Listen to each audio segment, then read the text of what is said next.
Hello, my chirpy wood nymphs. Welcome to another episode of Whatcha Packin.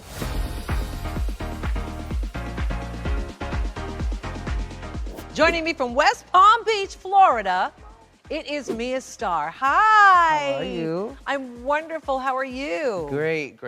Amazing. So you are living right by, we could have been neighbors. We were neighbors. Yeah. Do you like living in West Palm? It's where I grew up in. Okay. Did you go to high school there and everything? I did. Where did you go to high school? Palm Beach Lakes High School. Oh, you went to Lake. I was one of those girls. You were on that side of town. Yeah. So when people say Palm Beach, they're like, oh, you got money. I was like, Palm Beach Lakes High School. People don't know the other side of the crossroads. There's another side of that, yeah. Where the hell? There's no drag in West Palm Beach. Do you go to Delray Beach? Do you go to Lake Worth? You have to go to Fort Lauderdale. Fort Lauderdale, Miami, at a club. My home bar is Georgie's Alibi.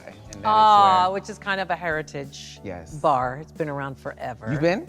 I was there once. It's so fun. Yeah, really fun. And you have no plans of leaving anytime soon. You just bought a house. Yes, in Port St. Lucie, my partner and I'm excited about that. But just like here in LA, when I used to live out here, I was probably in LA half of the time because the goal is to travel and tour. And I just want a home base and just somewhere to take my out of storage, put it in the house, and whenever I have a day off, that is my home. And honey, there's no feeling like it. I know. Walking into something that you worked really hard for and being able to sit down and go, oh, this is mine. Yes. And I did this. I'm assuming, and I could be wrong and being rather presumptuous, that you've auditioned before. I have. Okay. How many times?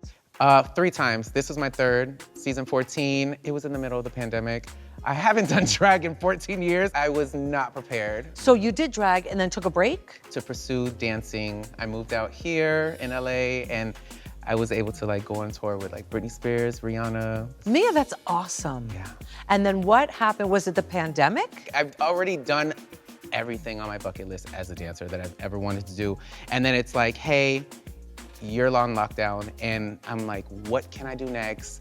And I was like, let me pick up drag because that was the only thing that was saving everybody. Season 12, that was such a like a aha moment. I'm like, get your ass up, go buy all this makeup. You have nothing but time now. And I remember calling Athena Dion and being like, sister, let's do FaceTime so you can teach me how to do my makeup, please. And she can paint.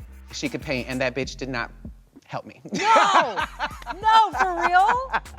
She's like, girl, I'm busy. I'm like, the world is closed. And you had known her from? Oh my God, Miami. I started drag before her in 08, and she started drag in 09. Not that anybody's keeping score. I mean, her career took off once I left Miami. You're welcome, bitch. Oh my God, that's hysterical. So how important is dance for you in your drag persona? Oh, dancing, I have to do it. I'm not a park and bark queen at all. I'm also, there's such a huge difference between a dance queen or a dancer queen. You know, I do choreography. Like, I don't do the stunts. I appreciate it, you know, but I am going to show a step, an 8 count. Right, you showed us that with the girl group challenge. You brought it. Was that exciting for you to be able to show? It was so surreal. I was like, oh my God, this is actually happening. And to be able to wear something that my sister, Malaya, made for me, like to be able to shine when people who love you make stuff for you was just the best feeling in the world. Oh, I love that. Yeah.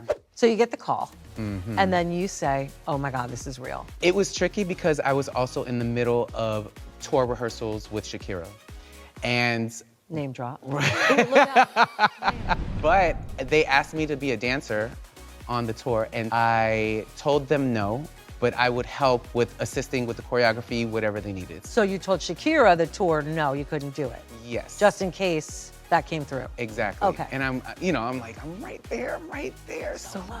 You know, I would hate to put Mia on pause again when this could be the thing that's gonna change my life. Yeah. 5 Floridians this season. Can you picture The that? most ever. It's amazing. Yes, and 2 of them are very close to you.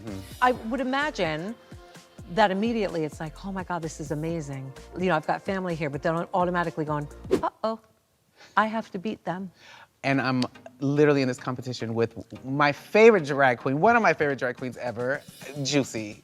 And she is such an artist and such a performer and dancer, and she just is the baddest. She's gifted. She's amazing. Yes. I have those emotional moments with her because as much as she looks up to me, I look up to her as well Aw. in those ways. And that's why even to like challenges together, like I'm Right. like, this is amazing. Aw. Like it's just those overflow of emotions that just come out. What was your favorite challenge? My favorite challenge was the talent show. Was it? Yes. Why? Because I won that one and I got to spend that moment with Juicy. Right. That was amazing. And just to see everybody, like what they bring to the table, and it made sense of their drag, you know? Like just to see a show and be like, oh, it's my turn, come on. Was that the win right before the Snatch game? That wasn't shady, it was just a question. It was 2 episodes before the Okay, 2 episodes before the Snatch game. Should we talk about Bloody Mary? We can talk about that bitch. Okay. I know that when I watch competitions, I'm like, I can do that. Not only can I do it, this is what I would have done. And my hype people around me, and I'm not surrounded by yes people, these bitches will tell me no, but they'd be like, that is so funny, you have to do that. And then you get on there and you realize, oh my God. What am I doing? Not only what am I doing, this is freaking hard. It's honestly very, very hard because I'm sandwiched in a group of like heavy hitters. It was Athena and then Jane and then me and Nene and Darlene. And I was like, oh my God, I look like this dead bitch. And Because you were. I was spiraling and I know I could have taken it anyway. Anyway, Mia. I know, the self-saboteur is real. And it was not my first pick, but then I thought about it too. I was like, would you have done better with your other options? What was the other options? Big Ange, but it was just done by Corey King. And it's been done even before that. You know, so I'm like, try something new. And you did. And listen, I don't think that was a bad choice. I just think you got caught up in it. What would you do differently with all that you know now with Snatch Game? Practice before I get there, practice whatever character. As I was doing my makeup, I was like, I don't even know who this bitch is gonna be when I get out there. And then as soon as the first word came out of my mouth, I was like, this is who I have to be. But it was this nervous, like timid psychopath. Right. Let's talk about your fashions that you brought. Now, Yes. this denim one was your entry look. Yes. Who made it? My drag mom, Erica Norell. Okay. And this one is the most meaningful to me because my brother passed away in 2020. And these were all the jeans that I kept from him. So I told myself that, Wow. yeah, I was like, why does he have so many denim Also, jeans? why would you keep his jeans? Because in my mind, I knew I was gonna be on Drag Race and I already had a vision of what I wanted to wear coming in. That is so special. Yeah. Oh, wow. So this one, that's a heartfelt one for me. I love that. And I just felt strong and powerful and I felt like, you know, I was safe. I felt like he was with me. Oh, how You know. sweet is that? Tell me about this one in the middle. That looks really uncomfortable. Yes, actually, you know, she's not as uncomfortable. Really? Yeah. Okay, it's very I Am Groot. Yes. Who made that? That's pretty amazing. This is made by Marco Marco. Oh, Yes. good old Marco. You know, good old faithful. Yes. And then, of course, your talent show look. Yes, my sister, Just Jasira, made this one. And the things that I did best in, like the challenges, were made by my family. And I just wanted to showcase this in her work. And she spent so much time on stoning. Yes. I was like, oh, Honestly, you'll go cross-eyed doing it. I mean, anybody who stones stuff for people, I was like, I give y'all props because this is crazy. People do it just stoning for a living. It's amazing. And sniffing that glue and eyes going cross, I know. Watching you do your thing, you are a force, Mia. Thank you. I hope you really had a good time I did. because this is just beginning for you now. So those years, those 14 years that you took a break, you fed your dancer soul, so successful. I can't wait till all these artists that you work for see you do your thing. Yeah, it is wild, but you manifested this. You've created this. So now you're gonna head out there and you're gonna take the rest of the world by yourself, not in somebody's shadow.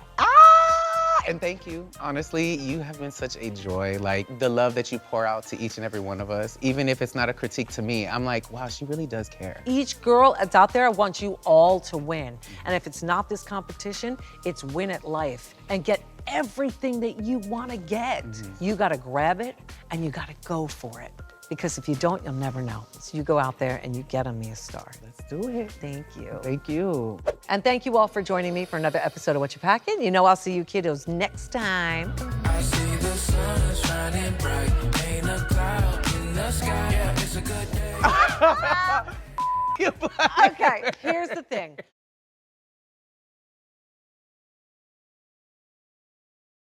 Hey there, it's Michelle Visage. Do you say yay for gay? Well then join me and subscribe to RuPaul's Drag Race YouTube channel.